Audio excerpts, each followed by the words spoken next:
This is it, right? The rock stool? Aye, lad. The Council of Valkyries. The Valkyries are of Valhalla, are they not? Glad to see you're paying attention, brother.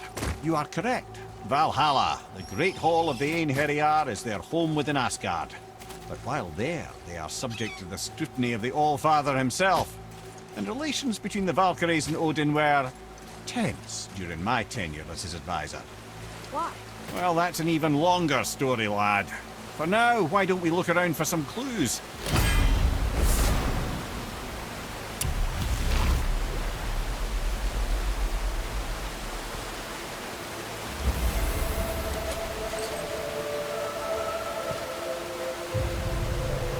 Whoa, you're back. Hello? I don't think she can hear you, lad. The helms must only retain but a small portion of their owner. I'd wager the rest is in transit to Valhalla to try and fix the mess left by their absence. Here. Who is she? Gunnar, Mistress of War. After any conflict, big or small, she would be first on the scene, sussing out the worthy spirits for a free trip to Valhalla. A gruesome task, but she took great pride in it. Any conflict. Impossible. It's true. She had help from her sisters, of course, but Gunnar was always first to arrive. Her judgment of the fallen was unparalleled, and an invaluable resource to Odin. She was one of his favorites.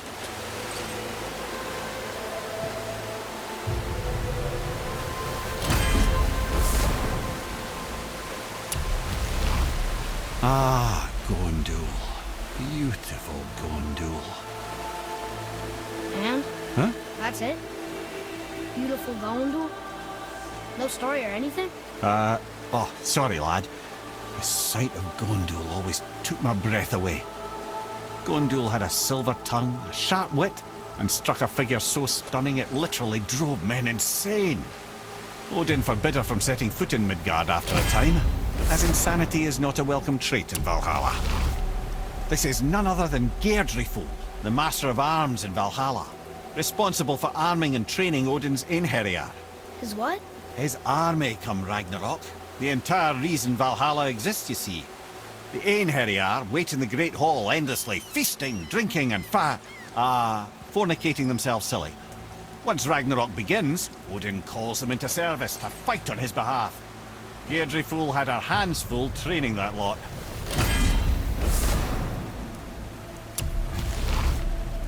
This, my friends, is Kara. Now, Valkyries are volatile by nature, but Kara, the lass is wild storm personified. A wild storm. Aye, calm and collected. Then the air would shift and the fury of her storm would unleash. 'Twas beautiful in a way, assuming you could find proper shelter. Her tears would cleanse the blood-soaked battlefields.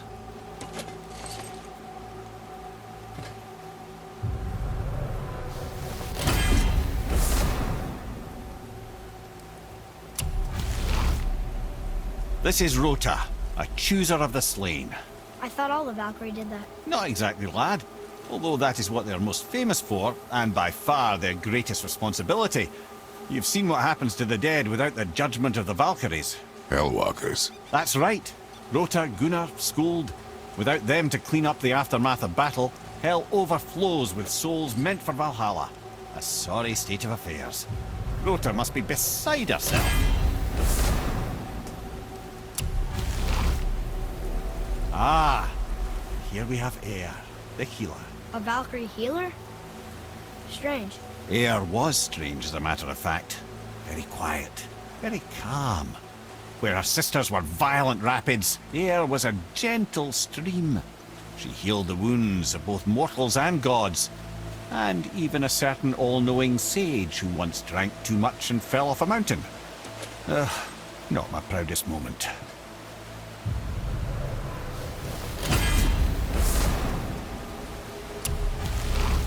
Well, well, Hildar, Mistress of Battle. She and Odin got on quite well, actually. Her and the other Valkyries, not so much. She would spend most of her time here in Midgard observing discord between the living, and sewing some up herself from time to time. She lived for conflict. Some say she was conflict personified. I wonder what will become of her now that she's free.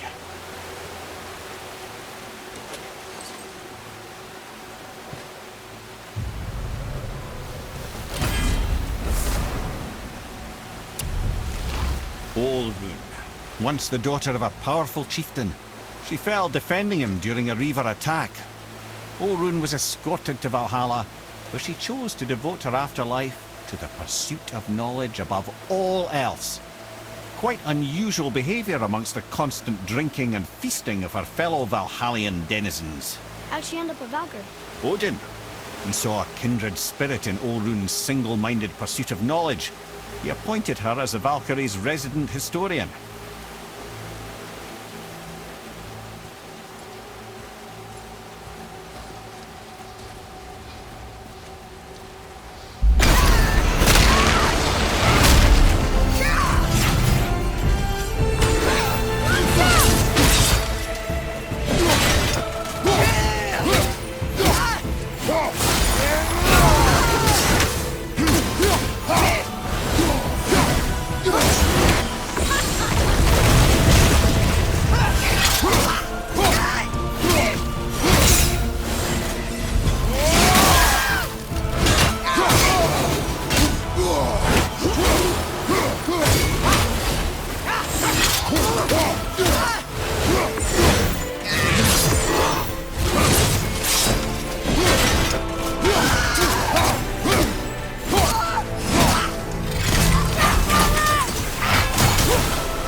Thank you, friends. You have saved the Valkyries. Sigrun, how did this happen? Mimir, is that you? You have been freed, but... Freedom comes at a price, milady. You speak truly. Countless winters we served the All-Father. But only through his union to the Queen did we ever taste some measure of freedom. But aren't you the queen? There has only been one Queen of the Valkyries, the goddess Freya. When Odin severed her wings, I served in her absence, but it wasn't enough for the All-Father. He used an archaic piece of magic, corrupting my sisters. I tried to contain the damage by imprisoning them in places where they could cause no harm, but soon I lost myself as well. Sigrun, I'm sorry for being so worthless. I could have done something, or tried at the very least. What will you do now? I must reunite with my sisters.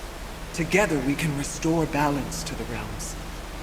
You have the eternal blessings of the Valkyries.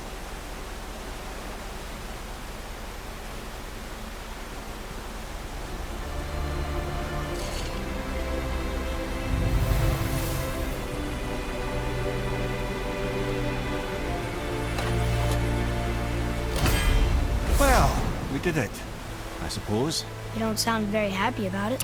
It's difficult to be happy about anything when you're a reanimated head. I'm grateful we were able to set the Valkyries free.